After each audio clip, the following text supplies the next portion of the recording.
Pour une première fois, le Togo franchit la barre des 2000 milliards de francs CFA de son budget. La loi de finances exercice 2024 a été adoptée la semaine dernière à l'Assemblée nationale. L'essentiel dans quelques instants.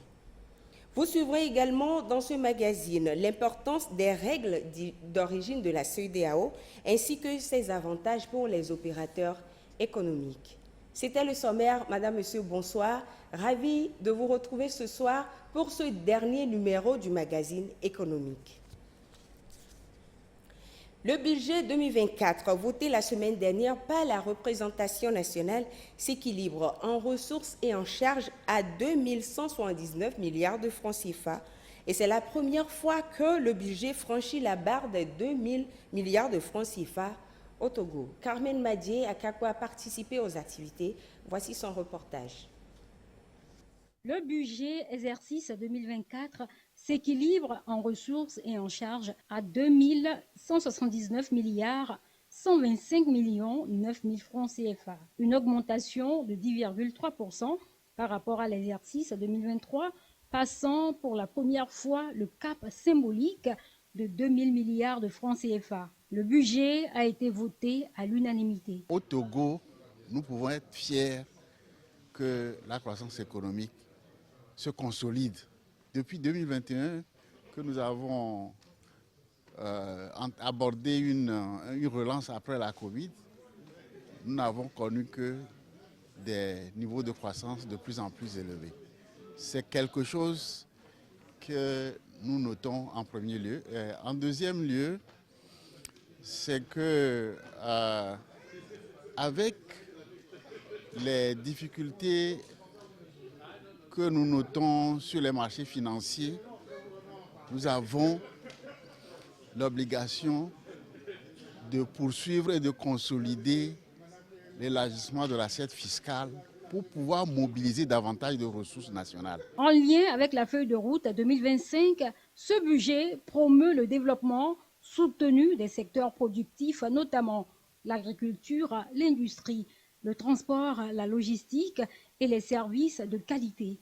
Un montant de 419 milliards 9 millions de francs CFA, soit 30,1% des allocations budgétaires, est prévu dans ce cadre, selon le ministre de l'Économie et des Finances, Sani Yaya. Sous l'impulsion du chef de l'État, le Togo a mis en œuvre des réformes et des actions audacieuses qui ont permis de maintenir un cadre macroéconomique stable, d'assurer la résilience de l'économie et d'améliorer le bien-être des populations dans un contexte international marqué ces dernières années par des chocs exogènes et des incertitudes entraînant un ralentissement de la croissance mondiale en 2023 et 2024 à environ 3%, ainsi que bien sûr la hausse de l'inflation que nous commençons bien sûr à maîtriser et à inverser la tendance. En 2024, un montant de 669,2 milliards de francs CFA sera consacré aux secteurs sociaux, soit 48% des crédits budgétaires alloués aux ministères et institutions. Le budget 2024 prend en compte les besoins visant le renforcement de l'État et ses structures à travers la modernisation de l'économie par la digitalisation de tous les secteurs de l'économie. Il prend surtout en compte les défis sécuritaires, notamment l'équipement et les dotations des dépenses de fonctionnement des forces de défense et de sécurité afin de leur donner la plénitude de leurs moyens appropriés pour la protection du pays. Il est attendu sur le plan national un taux de croissance réel de 6,6% en 2024 contre 6,4%. Ce budget prend en compte les besoins liés à l'organisation apaisée des élections législatives et régionales en 2024. Un montant de 304,5 milliards, soit 21,9% des crédits budgétaires, est consacré pour soutenir ces activités. Le récent accord avec le Fonds monétaire international FMI constitue bien évidemment une bouffée d'oxygène pour le budget et contribuera à la résorption de certaines difficultés de certaines difficultés, a précisé le ministre de l'Économie et des Finances, Sani Aya. Les règles d'origine, le certificat d'origine et la dématérialisation du certificat d'origine participent à la libéralisation des échanges commerciaux dans la zone de libre-échange continentale ZLECAf. Qu'appelle-t-on donc règles d'origine et quels sont ses avantages pour les opérateurs économiques? Marie-Ange Bida. Au sein de l'espace CEDEAO, seuls les produits d'origine communautaire bénéficient des avantages du schéma de libéralisation des échanges et sont autorisés à circuler librement. Ces règles d'origine ont été élaborées par l'Union communautaire dans le but de renforcer le commerce intrarégional, de soutenir les secteurs de production régionaux et de promouvoir l'industrialisation. Les règles d'origine sont les principes établis par l'Organisation mondiale des douanes pour déterminer la nationalité d'une marchandise qui est destinée à faire l'objet de transactions sur le plan international. Donc, connaissant l'origine d'une marchandise, ça permet de donner le traitement approprié. Soit c'est une marchandise qui est échangée dans le cadre d'un accord et suivant ce principe, cette marchandise bénéficie d'un traitement préférentiel par rapport aux autres marchandises. Après l'opérationnalisation de l'accord de la zone de libre-échange continentale ZLECAf, qui introduit de nouvelles règles, les entreprises déjà agréées pourraient ainsi faire une demande d'agrément et obtenir le certificat d'origine pour faciliter les échanges. Ça permet aux opérateurs de pouvoir prendre directement les matières premières au niveau communautaire. C'est qu'avant, il n'y avait pas cette possibilité. On pouvait importer toutes les matières premières et les transformer, avoir une valeur ajoutée. Mais maintenant, on privilégie les matières premières originaires. Donc, ça permet aux industriels de pouvoir aussi fournir les matières premières aux autres industriels qui font la transformation pour l'obtention des produits finis. C'est-à-dire un industriel qui fabrique des produits intermédiaires qui vont servir comme matière première pour un autre industriel peut être échangé dans le cadre préférentiel et le taux maximum pour l'importateur des matières non originaires, c'est qu'il ne doit pas excéder le seuil limité, les 8%. Donc l'avantage, c'est que ça permet de booster l'industrialisation au niveau de la sous-région. Plus les matières premières sont transformées, plus l'industrialisation grandit. Il faut donc une surveillance efficace de la mise en commun des compétences au niveau national concernant les règles d'origine de la communauté. De plus en plus, les petites et moyennes entreprises font face à la rude concurrence sur le marché de l'offre et de la demande. Comment ces PME doivent-elles s'y prendre pour profiter de cette concurrence et afin d'être plus compétitives sur le marché? Marie-Ange Bida. L'exercice d'activité commerciale au Togo est régi par un certain nombre de textes, dont celui du droit et de la politique de la concurrence. L'application de ces textes contribue au bon fonctionnement du marché et à la croissance économique. Lorsque vous avez un marché sain, vous aurez en tout cas des produits de bonne qualité. Vous verrez que la santé des consommateurs est également assurée. Lorsque vous respectez les règles de la concurrence, ça va vous amener à innover. Alors plus vous innovez, plus vous allez conquérir d'autres parts de marché. Donc lorsque vous avez conquis d'autres parts de marché, là vous avez les bénéfices nécessaires par rapport à ce que vous produisez. Lorsque les règles de la concurrence sont faussées, beaucoup d'acteurs perdent. L'État perd. Les opérateurs économiques qui respectent les règles perdent parce qu'il y a d'autres qui trichent. Alors ces derniers-là, il faut les sanctionner. Vous verrez par exemple des prix élevés par rapport à certains produits dont vous-même vous sentez que bon, c'est exagéré. C'est exagéré et il va falloir que l'État fasse quelque chose. La politique de la concurrence contribue également à apporter une réponse aux fortes attentes des populations, notamment l'assimilation des entreprises à produire et à innover davantage dans leur offre de services. Ça stimule les entreprises à pouvoir innover. Donc, vous aurez également, en termes de qualité, des produits de très bonne qualité. Vous avez sur le marché des produits propres à être consommés. Vous n'avez pas à subir, en tout cas, si cela arrivait, des ententes sur la fixation de prix. Des entreprises peuvent s'entendre et puis elles fixent un prix pour un produit. Alors, si les entreprises fixent des prix pour les produits, ça veut dire que c'est eux qui gagnent. En ce moment, le consommateur ne gagne pas. Alors, il faut éviter cela. Il faut que chaque entreprise est libre de fixer son prix.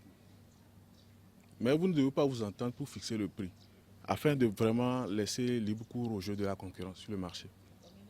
Donc, ça permet d'équilibrer le marché. La politique de la concurrence vise à garantir un marché sain à tous les acteurs. L'État, le consommateur et les entreprises y trouvent pour leur compte. Un marché dépourvu de toute pratique anticoncurrentielle est gage de la prospérité des entreprises.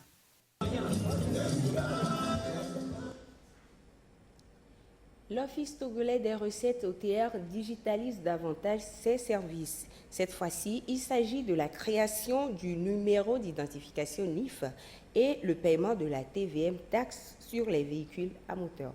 Gisèle Kozona pour plus de précisions.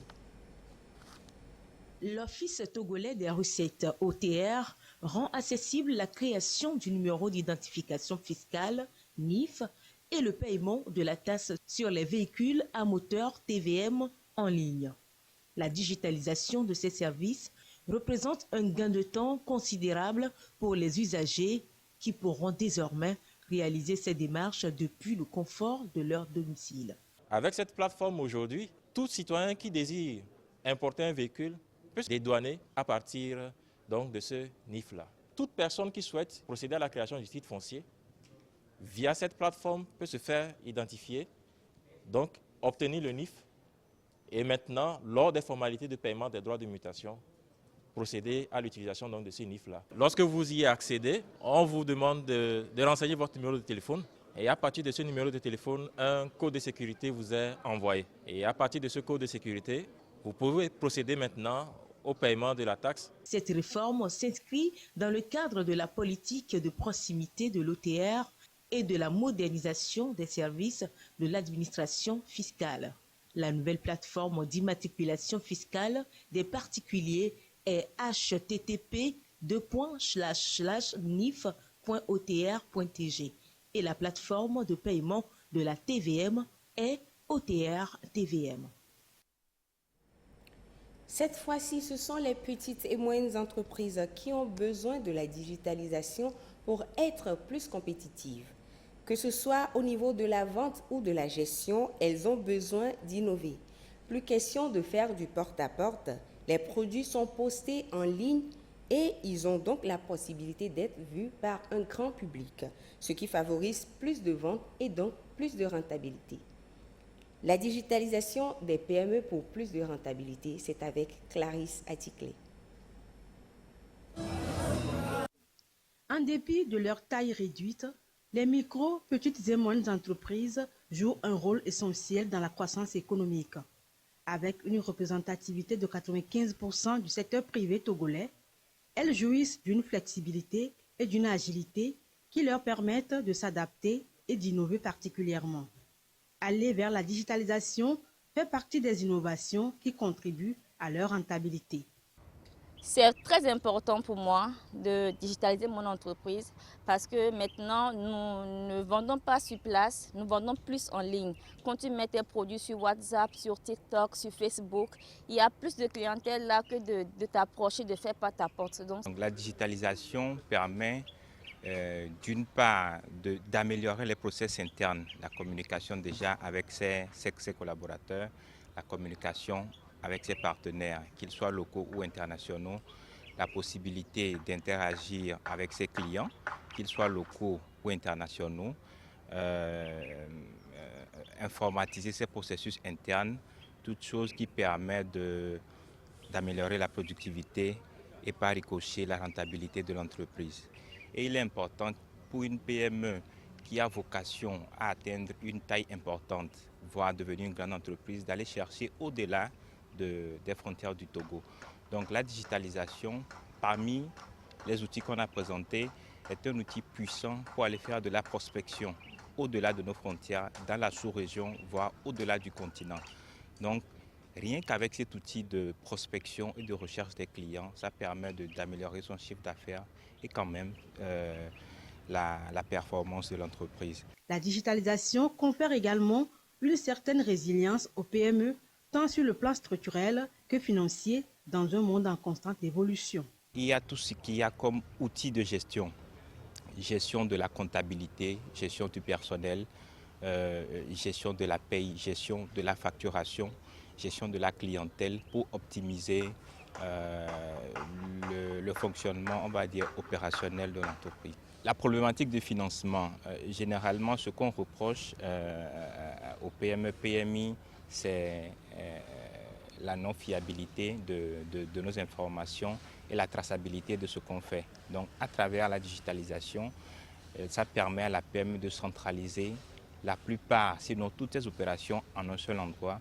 Toutes choses aussi qui confortent la performance de la TPME et rassure le partenaire qui a envie de financer ou d'investir dans l'entreprise. Intégrer le numérique dans le fonctionnement et le process de production des PME devient plus qu'une nécessité si l'on envisage de conquérir les marchés locaux, régionaux, internationaux, voire mondiaux avec les produits made in Togo. Suivons à présent ce communiqué du comité de coordination pour les filières café et cacao. Le secrétaire général du comité de coordination pour les filières café et cacao communique. Les prix indicatifs aux producteurs pour la période du 16 au 31 décembre 2023 sont déterminés sur la base des cours mondiaux comme suit. Café Saint Robusta, 1140 francs le kilo. Cacao qualité supérieure, 1840 francs le kilo. Notez bien, ces prix sont calculés par rapport à l'échéance de janvier 2024 pour le café et de mars 2024 pour le cacao. Signé le secrétaire général Anselme Gauton. Notre rubrique « Le temps de l'entrepreneur » est allée à la rencontre d'une dame qui touche un peu à tout. Le nom de son entreprise, Eagle Consulting Dépur. Voici le reportage de Carmen Madi Akapo. Autrefois hôtelière, Madame Azan-Lécor a tout laissé pour se lancer dans l'entrepreneuriat. Son entreprise est dénommée Eagle Consulting, une structure qu'elle gère de main de maître avec l'aide de son mari. Je suis hôtelière de formation et après l'hôtellerie, j'ai travaillé à l'aéroport, dans les hôtels. J'ai ouvert un restaurant, un premier à Kégué et un deuxième à Avepozo. Et je peux vous dire que la Covid nous a fatigués, tellement que toutes les boissons qu'on faisait, c'était que pour nos clients qui venaient au restaurant. Donc, de l'apéritif au soft, c'est fait chez nous. Tout est fait dans notre cuisine. Et donc, vu que la Covid nous a fatigués, on n'a plus de clients, on a fermé sur 2 ans.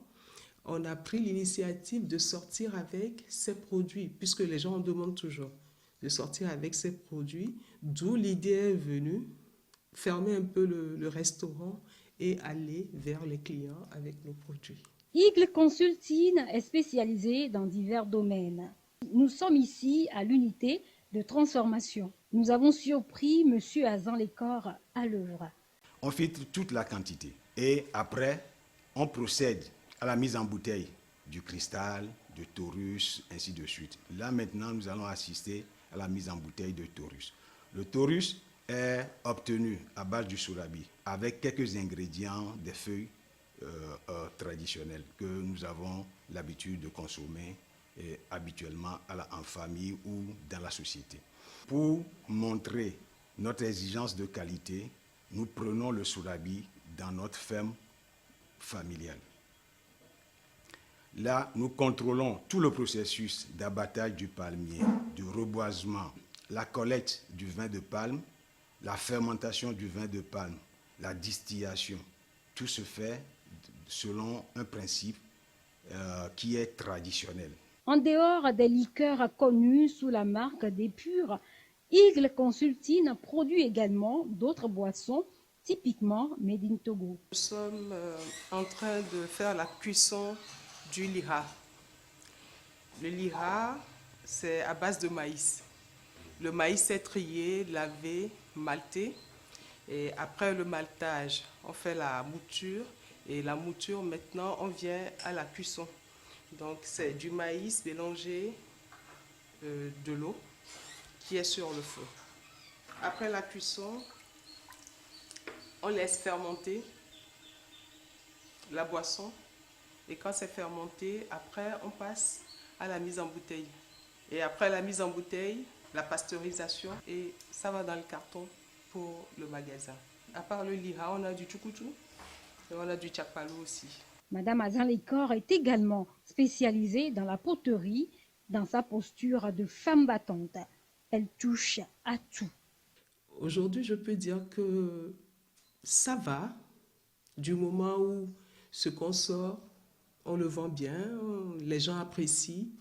Et bon, voilà, nous voulons réouvrir même le restaurant. Et donc, sur toutes les fois, nous y sommes pour rencontrer les gens, pour présenter le produit.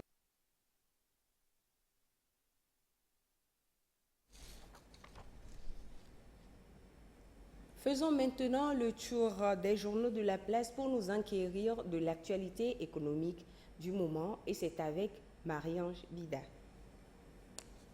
La loi de finances exercice 2024 a essentiellement fait la une des journaux économiques cette semaine. Sur le sujet, Union pour la République écrit budget 2024, la répartition ministérielle. Abandon de la taxe sur les gains aux jeux de hasard. Le journal précise que ce sont le ministère des enseignements primaires, secondaires et techniques, les ministères de la Défense et de la Sécurité combinés et le ministère de la Santé qui raflent la mise. Pour chacun de ces ministères, les prévisions de budget dépassent les 100 milliards de francs CFA. La digitalisation des services de l'OTR, Office togolais des recettes, a également fait la une de certains journaux. On peut donc lire dans les colonnes de Éco-Finance, Fiscalité, l'OTR lance la digitalisation de la création du NIF et du paiement de la TVM. Le quotidien soutient que grâce à ces deux innovations majeures, l'Office togolais des recettes OTR facilite les procédures à ses usagers et sécurise les opérations de déclaration et de recouvrement de la TVM par ses applications mobiles et web développées. Les redevables pourront en quelques clics s'acquitter de leurs droits civiques où qu'ils se trouvent sans avoir à se déplacer vers un guichet. Dans la manchette de Économie et Développement, on peut lire Fiscalité, les plateformes www.nif.otr.tg et OTR TVM pour soulager les contribuables. Dans les détails, l'hebdomadaire poursuit que l'administration fiscale modernise ses services pour une meilleure relation avec les contribuables. Parlons maintenant de la concurrence, qu'elle soit pure ou parfaite, comment se présente-t-elle? Les réponses avec notre expert et c'est dans la rubrique Le mot de la semaine. La concurrence pure et parfaite, c'est un marché sur lequel il y a beaucoup de vendeurs et beaucoup d'acheteurs. De sorte qu'aucun acteur ne peut influencer le prix du marché. Et le marché de concurrence pure et parfaite a plusieurs hypothèses, notamment l'atomicité, la fluidité, la transparence, l'homogénéité du produit et puis l'information parfaite sur le marché. Et donc, c'est un marché où vous êtes libre de commencer par vendre et vous êtes libre de sortir. Si on prend l'exemple de l'igname, par exemple, pour vendre l'igname, vous n'avez pas besoin d'autorisation. Vous pouvez commencer par vendre l'igname aujourd'hui et demain matin, vous décidez d'arrêter. Libre entrée, libre sortie. Le bien est homogène. Ça veut dire que c'est un bien qui n'a pas de substitut parfait. On ne peut pas le changer très facilement. Également, on dit il y a beaucoup d'acheteurs et beaucoup de vendeurs, de sorte que ni l'acheteur ni le vendeur ne peut fixer le prix sur le marché de concurrence pure et parfaite. C'est le marché, à travers la loi de l'offre et de la demande. Et donc, on ne fixe pas, ce n'est pas le vendeur qui fixe le prix du maïs, par exemple, ni l'acheteur. Et sur ce marché, personne n'a intérêt à donner le mauvais prix, parce que tout le monde peut vendre au prix normal. Également, sur ce marché, on n'a pas intérêt à faire de la publicité, parce que si vous faites de la publicité sur ce marché, vous le faites pour tous les vendeurs. Ceci met fin à ce magazine consacré à l'actualité économique. Merci d'avoir été des nôtres tout au long de l'année. Heureuse fin d'année 2023 à tous. Bonsoir chez vous.